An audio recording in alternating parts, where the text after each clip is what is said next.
Hey, what's up guys? Big news today. Samsung is reportedly working on a rollable smartphone set to launch in 2025, and it's about to break some serious records. So, let's dive into what we know. Last year, rumors started swirling that Samsung was developing a rollable phone. Well, more than a year later, we've got new info from a Korean outlet, the L, saying that this phone could have a 12.4-inch display when fully unrolled. That's huge. Even bigger than the 10.2-inch Huawei Mate XT.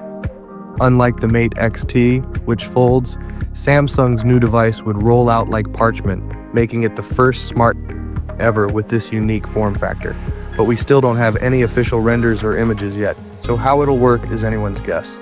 2025 is shaping up to be an exciting year for smartphones, and this rollable device might just be the game changer we didn't see coming. Stay tuned for more updates, and don't forget to hit the bell so you don't miss any future news. Catch you in the next one.